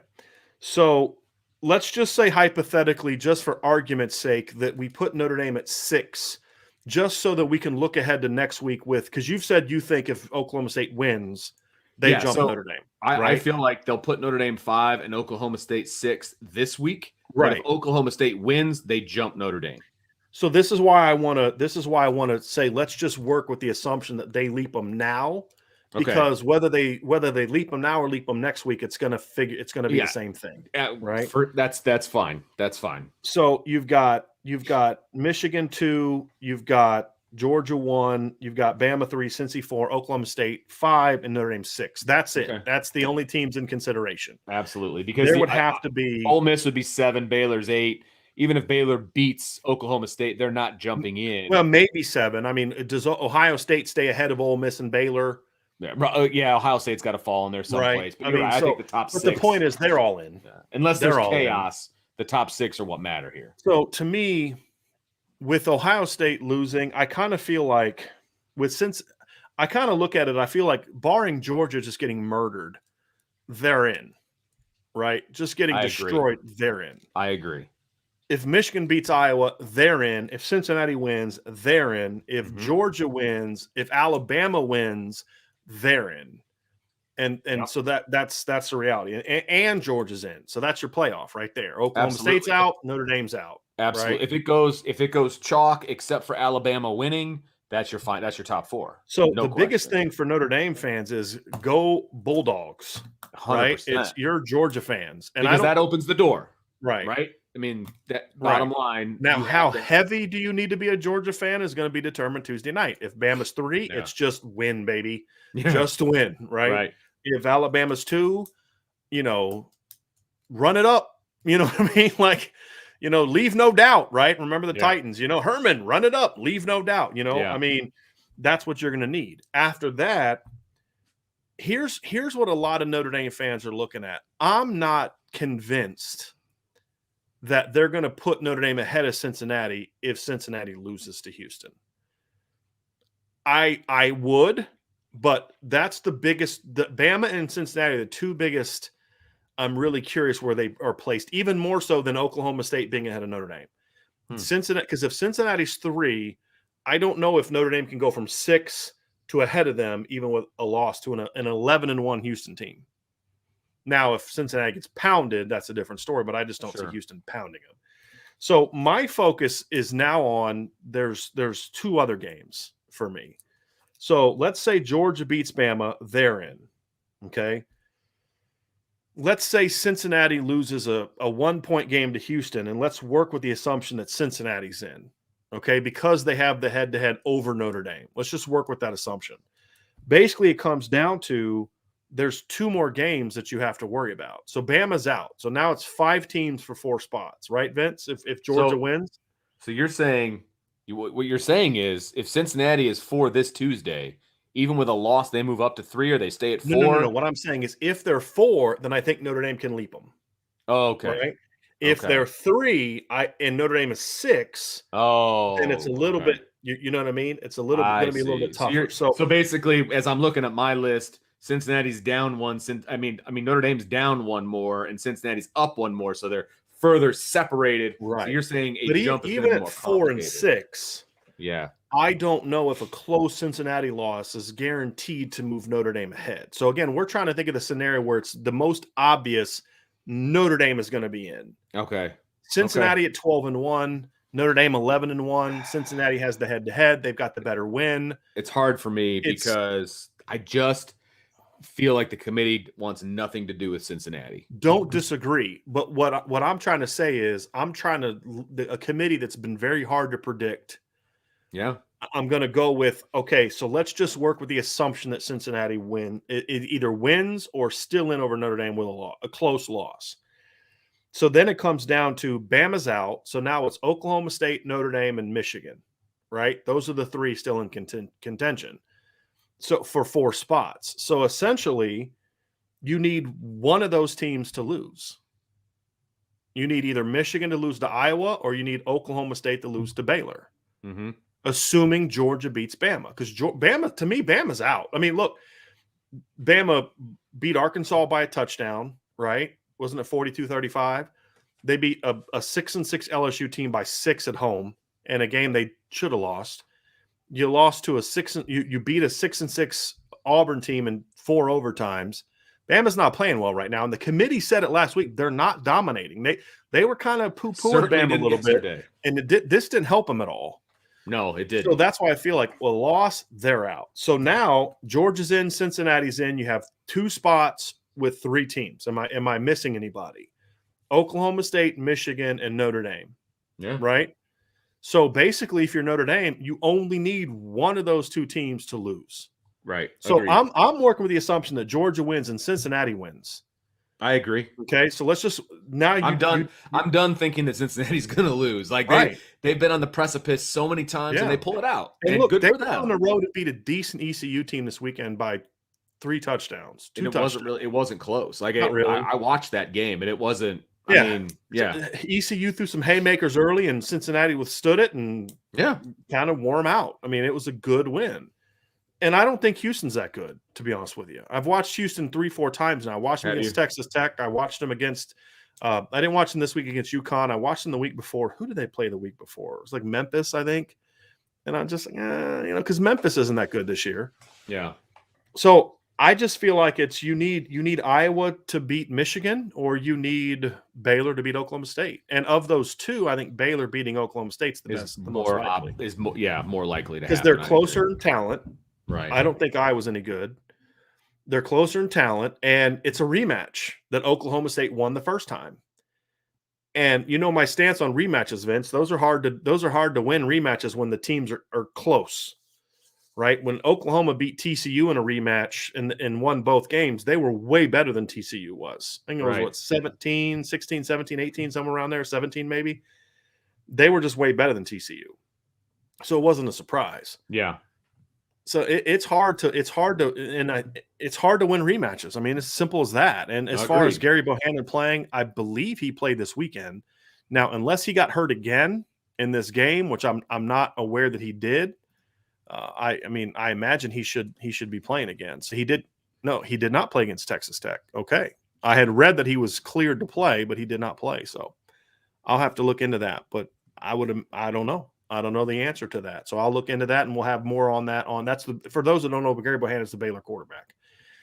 And he got knocked out of the Kansas State game. And Blake Shapen came in and replaced him, I believe is how you say his name. So anyway, so that's really what it boils down to, Vince, is because of everything that happened this weekend, I think that's where we are, right? And the fact that Notre Dame and Michigan and Ohio State wasn't competitive helped Notre Dame. It did. I mean, that was the thing I'd kind of said, I don't know if it was to you or Sean, but I said, look, this game can't be, whoever wins, this game can't be close. Because both of them, to me, had better, like the way they were playing, they're both playing better than Bama. My big fear was it's a close game, comes down to the wire. Michigan wins in, a late field goal, and Ohio State goes from 2 to 4. Yeah. That was my fear. I think we'll know by dinner time, But I think the way that Michigan beat them convincingly. No, there's no way Ohio State's in the conversation anymore. And that was my point. Is if it's just a great game between two teams the committee clearly loves, and Ohio State goes on the road in the snow against Michigan and loses by a last-second field goal. To your point about Bama, I could see Ohio State going from 2 to 4 and Cincinnati getting bumped out. I could have seen that happen. It would have been wrong. I wouldn't have liked it, but I could have seen it happening. Sure. And the fact that they got pounded, I think they're done. They're out. I agree. They're going to have I think they're probably at 7, right? Maybe in this ranking, and 7 at best doesn't get you in. Yeah, at best they're at 7. Agreed. Right, and that's only not with another game, not without another game. They don't have another game to play. Right, exactly. So I think they're 7, maybe 8 in that neighborhood, and they're not going to jump into the Final Four. So, there's not enough chaos that can happen in that instance. So bottom line for me, I'm going to assume Georgia beats Alabama. I'm just for the sake of this conversation, right? And if Baylor ends up taking out Oklahoma State, your Final Four is Georgia 1, Michigan 2, Cincinnati 3, Notre Dame 4. Right. Does that sound right? Say that you have Georgia 1, Michigan 2, Michigan Cincinnati 2, 3, and Notre Dame 4. Yeah. Because Oklahoma State's not in the conversation anymore, obviously. Because that was with Cincinnati winning, correct? Yes. Now, in that scenario, if Cincinnati loses in a close game, I could then see Notre Dame leaping Cincinnati and being 3 and Georgia being 4. And then setting if Cincinnati being 4. Oh, okay. I was like, Cincinnati being 4. Yeah. Georgia's gonna get punished because they only beat Bama by 20. Yeah. No, Georgia 1, Michigan 2, then leaping Notre Dame and creating a Notre Dame Michigan 2-3 and a Cincinnati Georgia 1-4. Okay. I could see that. Okay. And then conversely, but I don't think they'll leap Notre Dame to knock Cincinnati out. I think they could. I just don't know if they will. That's the thing, especially if it's a close game with Cincinnati. Yeah. And Houston. Does that make more sense, Vince? Yeah. So if Iowa beats Michigan and Michigan drops out, then you think Cincinnati goes all the way to 2? If they win, yeah. Because again, it won't matter. 2 and 3 won't matter. You're right. It's just who wears dark and who wears light. Right. I mean, the question is, will Cincinnati jump up to 2 and 3? And then here, Caleb Collins with a super chat. He goes, my rankings: Georgia, Cincinnati, Michigan, Notre Dame. Georgia 1, Cincinnati 2, Michigan 3, Notre Dame 4, Oklahoma State 5, Bama 6. I assume he's talking about after it's all. Yeah, that's definitely not going to be this Tuesday. Yeah, no. Again, I think you can make a case for Bama needing to drop more. And then Will Clough says, did this week help or hurt Notre Dame more? I think it hurt Notre Dame more than it helped because of Wisconsin losing. Yeah, that was the big one. That was the big one, yeah. I agree. And then you had North Carolina and USC both had chances to upset ranked teams and piss the game away. Like North Carolina, that choke job by their special teams coordinator, you give up a touch and their defensive coordinator, your boy Jay Bateman. Yes, that's your boy Jay Bateman.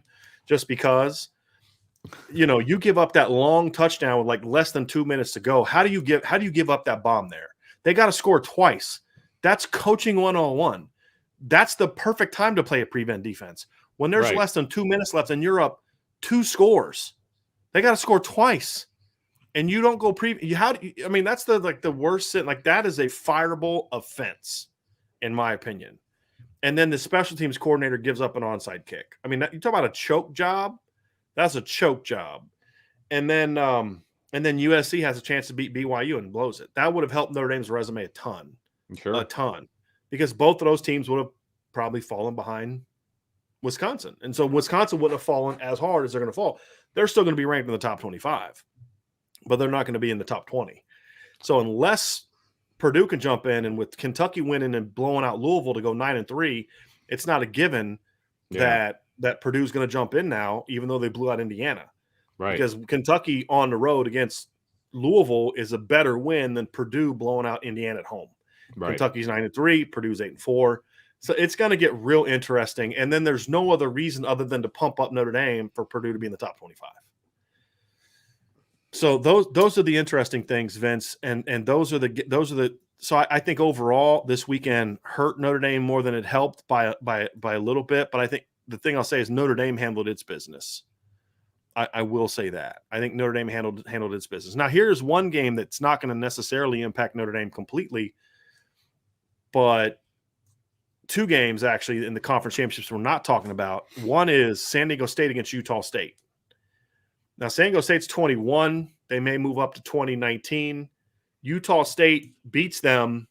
That could knock San Diego State out and jump Purdue in after the conference championship games. The other one is Pitt and Wake are 17 and 18. They're going to both be ahead of Wisconsin. They're both obviously going to be ahead of Purdue. If one of them pounds the other one, so like whoever loses gets blown out, then and I think for me, I think if you're a Notre Dame fan, you want Wake to get blown out because I don't think the committee loves Wake.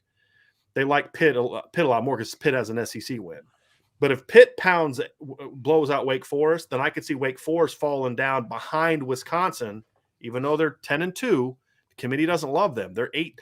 They were lower than Wisconsin this week with one less loss anyway. If they lose again, I don't see why you can't have them below. So those are a couple games that could help Notre Dame's opponents to kind of just creep up just a little. They're not needle-moving things, but if all things are really, really close, that could be something that could sway it. But really it comes down to Iowa needs to beat Michigan or Baylor needs to beat Oklahoma State, and definitely Georgia needs to beat Bama, because if Bama beats Georgia, Vince, now you need 2 of those 3 games to go your way. If Bama Bama beats Georgia, my guess is Notre Dame's out. I mean, you need the royal flush, man. You yeah, need because you need Cincinnati get smoked, right? Or you need Iowa to beat Michigan, which I just don't see happening, and then you need Baylor to beat Oklahoma State. You need 2 of those 3 to definitely happen. Yeah. And at that point in time, again, we're not sure if what they're going to do with Cincinnati and Notre Dame. You need Iowa to beat Michigan. That I don't want to hang my hopes on that one. No, really neither do I. I'm sorry. And I don't want to hang my hopes on, Baylor beating Oklahoma State. I think that's probably the most likely of all 3. But again, now because Bama beat Georgia, now you need 2 of those things to happen. Yeah. And I don't know because I don't love Houston. I don't love Iowa in those matchups. I just don't. The only hope is that Michigan is just so excited about beating Ohio State that they kind of sleepwalk through Iowa, but it's the stinking Big Ten championship game. Right, exactly. I don't. Yeah, that can't happen because Wisconsin's out. And people reminded him of that further on down the chat. But same thing. I mean, Iowa. Iowa. A friend of mine made the argument that he thinks actually Iowa's got a better shot to beat Wisconsin because they have a better offense, not by much, but a better offense. But the bigger point he was making is because they're really good at forcing turnovers, that they could kind of maybe force a couple of those turnovers, allow them to do what they've done all year, which is when they are forcing turnovers, they pull off some really crazy upsets, and, if Michigan's not as locked in because they have that emotional letdown from beating Ohio State, then that's when they're going to be successful. Because here's my thing, Vince. Here's what I think is going to happen. Michigan's either going to roll Iowa or Iowa's going to win by 10 or more. You think it's going to be one or the other? Huh? Yeah. And here's why I say that. If Michigan's locked in, they're going to beat Iowa convincingly. I mean, they're just a better team than Iowa, and Iowa's offense sucks. If, however, that Michigan sort of has that emotional letdown, Iowa's a team that can – I mean, we saw it against Ohio State in 2017. Ohio State wasn't locked into that game. They came out, had some turnovers early, and it just rolled them because turnovers. They've always been really good at forcing turnovers. So I could see something like that, and then Michigan's not a team designed to play catch-up. There's a lot of teams like this in the Big Ten. Yeah. And if they can get a couple scores off of turnovers early because Michigan's not locked in, that's a chance that Iowa has. But that's why I say it's not going to be a 21-20 game, I don't think. I think it's going to be Michigan wins by 10 or Iowa wins by 10, and it's just going to come down to is Michigan locked in or not. And I'm not saying they're not going to be locked in. I'm just saying that's what can happen sometimes when – the last game of the regular season, you beat the dragon, you slay the dragon, and the next opponent's like, because everybody, look, that they had that week circled. I mean, it was the Michigan Ohio State game. That for 2 years. Yeah, exactly. Because they didn't play it last year. Yeah. Good point. So that one is obviously circled on the schedule, and this is Michigan's first Big Ten championship game. Right? I mean, this is which means territory. Michigan has finally tied Notre Dame for the number of conference championship game appearances. That's true. That's a good point. That's I didn't sad, come but up with that on true. my own. I saw a tweet on that earlier today, which I just thought was hilarious. Like congratulating Michigan on finally tying Notre Dame's mark of the number of times they've reached the conference championship game. That is awesome. I hope Michigan has the same success in the conference championship game that Notre Dame had last year, but unfortunately, they're not playing Trevor Lawrence. So Yeah, exactly. Yeah, it's not going to go as well, right. in my opinion. I don't think they're going to be painting the opposing locker room pink at Lucas Oil Stadium. Yeah, so don't see that one happening. Nope. So basically, bottom line for me, Georgia, Baylor, I'm their biggest fan. I think that's really Notre Dame's best road. If those two things happen, Notre Dame is in. Yeah, I think that's their best road, to be honest with you. The most likely road, if we're making, whatever. But there's obviously other scenarios that get them in as well. So I want to respond to this, Vince. If Cincinnati and Alabama lose, I still think Ohio State jumps Notre Dame. No way. No, not a chance. They're not going to put they're not going to put a 2-loss non-conference champion in the college football playoff who just lost their last game convincingly. That's not happening. Not happening. I mean, just get that out of your mind. That's not happening. Not happening. Nope, not going to happen. Because, again, they have 2 losses. They have 1 win over a top 25 team, correct? Am I missing someone? They beat – who'd they beat? Michigan State. That's it. They're 1-2 against top 25 teams. Right. That's a good point. Because they lost to Oregon and they lost to Michigan. Right. I mean, am I missing somebody that's in the top 25 that I'm forgetting? I don't think that I am. Let me go here with the last college football playoff rankings. It was college football rankings. The most recent one, Ohio State lost to Michigan, who was 5. They'll go up. They lost to Oregon, who was 11. They beat number 12 Michigan State. They did not play Iowa, and that's the only other team, Big Ten team in the list. So they're 1-2 against top 25 teams. Right.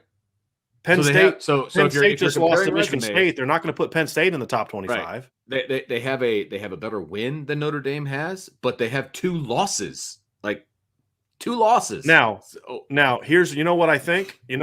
I think I read that wrong. I think he's thinking. I wonder if he's talking about Oklahoma State. Oklahoma State. Yeah. But see, here's the thing, Swan, is that's kind of what we're talking about earlier. So yes, let's work with that assumption. I think that's my bad. Because when I see OSU, I'm thinking Ohio State, right? Just like when I see USC, I think USC. Whereas if you say USC in South Carolina, they're talking about South Carolina. Yeah, right. So Swan, that's my bad on that. I read that one wrong. I could see Oklahoma State jumping Notre Dame if they win. Yeah, we definitely talked about that. But again, if Cincinnati loses, the thought is that Notre Dame would jump Cincinnati. I don't think that's a given. And that's why I said, for me, I beyond Georgia beating Bama, the next game you want is Baylor to beat Oklahoma State. So, yes. But, hey, there we go. We at least got to take a shot at Ohio State while we're doing it. So, he did mean Oklahoma State. Yep. All right, cool. Yeah. I agree with them then. I'm with you. No doubt. Yep. Corey D asks, Vincent, Brian, how good is Baylor? Do they match up well against Oklahoma State? I think so. I think Baylor's a good football team. They're very similar teams. They're both really good on defense. It'll be a good game. I mean, I don't see it being a blowout either direction. I think it'll be a good game. I think Oklahoma State has a little bit more of a playmaker quarterback in Spencer Sanders. I think Baylor has a better running back. Abram Smith. If you have not watched Abram Smith this year, you're going to want to watch the Big 12 title game. He's a really good football player. He's already over 1,300 yards, 6.4 per carry, 12 touchdowns. He had a couple sick runs against Oklahoma. Now, again, Oklahoma's defense sucks. Oklahoma State has a better quarterback. I like Baylor's skill a little bit more. And Baylor has an underrated defense. I mean, Oklahoma's given up 16.4 a game. Baylor's given up 19.4 a game. And, they've been playing better lately. Look, Baylor just choked against TCU. I mean, it's just simple as that. I mean, that's a game they shouldn't have lost. They played at Oklahoma State early in the year. That was on October 2nd. Baylor's first loss, by the way, was the same weekend that Notre Dame lost to Cincinnati, October 2nd. And they lost 24-14. I think Baylor's playing better now than they were then, especially defensively. But I also think Oklahoma State's playing a little bit better offensively than they did then. But they couldn't get the run game going. They couldn't get the pass game going. I think that was Oklahoma State's day. Yeah. I think Baylor can match up with them. But man, they're telling you, just style wise, fundamentally sound, tough, physical, want to run the football. They're very, very similar teams. Very similar teams. And if you want to, comps, I mean, Baylor did a lot better job shutting down Oklahoma than Oklahoma State did. Mm-hmm. Now that doesn't mean a whole lot usually because, the whole transitive property thing. But again, I do think it factors in, however, to just the fact that I think Baylor is just playing better football on defense than they were earlier in the season. Not necessarily better than Oklahoma State because they've been pretty darn good on offense all year. But, look, I mean, Baylor held Oklahoma to 260 yards and 4.9 yards per play, 14 points. Oklahoma had 441 yards allowed, 5.3. They gave up 33 points. So, again, although not all 33 of those points were by the Oklahoma offense. So, I think it's a good matchup. And that's why I say that's also the game where you're not hoping for some huge upset where you're like Iowa against Michigan. That's a huge that'd be a huge matchup. I'm putting no stock in that happening. I'm sorry. I'm watching Georgia. Look, here's the games I'm gonna pay most attention to. Yep. I'm gonna watch At SEC noon, championship game. Noon, you got the Big 12. So okay, go in order. Okay, I wasn't even looking at that. Yeah, let me look at that. Big 12 at noon, and then you've got Alabama, Georgia at 4. And then you're gonna know. Yeah. You're gonna really know by noon if Notre Dame's got a shot. Yeah. Like if after the noon game, if Oklahoma State wins, at that point in time, it's like, it's you 4:00. You're like, you need Georgia to win and you need Cincinnati to get pounded by Houston because they're both playing at 4:00. Yeah, and here's the thing about the AAC: they don't have a neutral field where the games are played. It's being played at Cincinnati. Right. So that's another reason when I talk about this, I'm kind of just working with the assumption Cincinnati's going to be in. Me too. I don't see a Luke Fickell, Mike Denbrock coach team losing at home to Houston. Right. I just don't. If you're pinning all your hopes on the Big Ten championship at 8:00, I just don't feel like that is. If we are, I'm going to be watching that game with a very uneasy feeling. Just like exactly. Yeah. No question about it. It's just not going to happen. And then one more from Mike Nolan. Mike, thank you for the super chat, Mike. Will ESPN talking heads and their data points ever point out Notre Dame played 6 teams with open dates before Notre Dame game? No contenders close. We've said this over and over, Mike. They shouldn't point it out because it just doesn't matter. Because a lot of the teams that they play with an open bye, other than maybe Cincinnati, just weren't very good football teams. I mean, it's not a needle moving data point. It's just not. Right. And no one else is close. Okay. It's just another Notre Dame created narrative that really doesn't impact winning and losing. Notre Dame did not show up against Cincinnati because they didn't have a bye and Cincinnati did. Notre Dame not showing up emotionally and energetically and not being prepared to play that game has nothing to do with whether or not Cincinnati had a bye week. Notre Dame's defense shut Cincinnati down outside of 2 series, right? Notre Dame's defense set up one of Notre Dame's 2 scores in that game. Notre Dame got outplayed, outcoached, outfought, and they wanted that game more. That has nothing to do with a bye week. Nothing to do with a bye week. So I'm just not – look, I could be wrong, Mike, but I've been consistent about this since you've known me. And I think bye weeks bye weeks can be used properly if you do it. Like the bye week this year for Notre Dame was huge, but it wasn't about Virginia Tech. Right.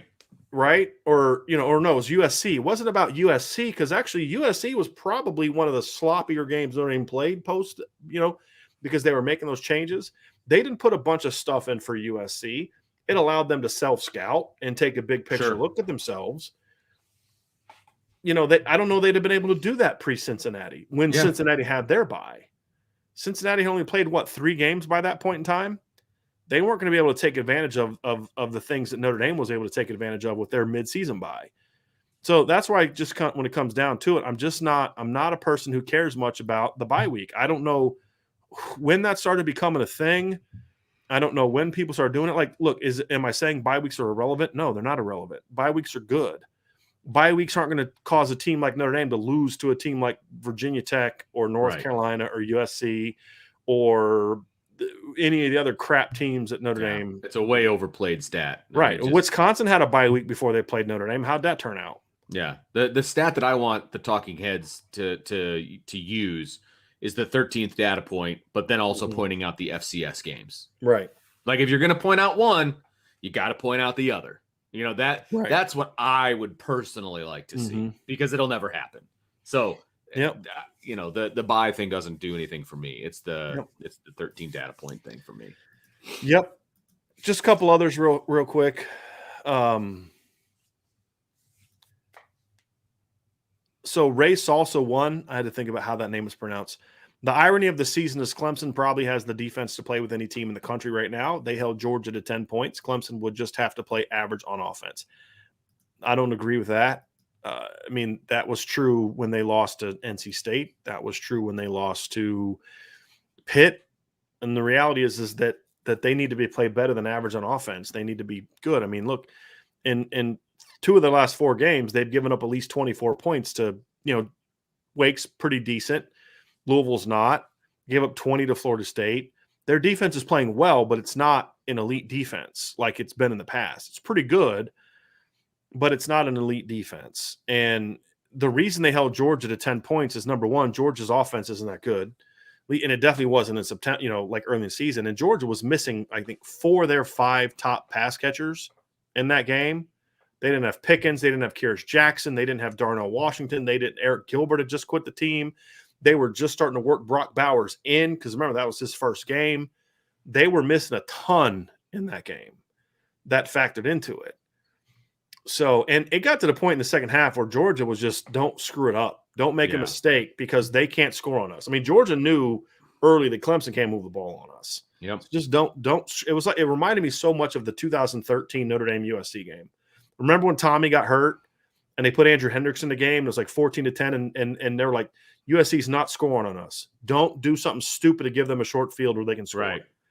You know, and that's kind of how that game was. So I think Clemson is playing very good defense, but when you get into the postseason, you're not winning 14-8 games like you did against Georgia Tech.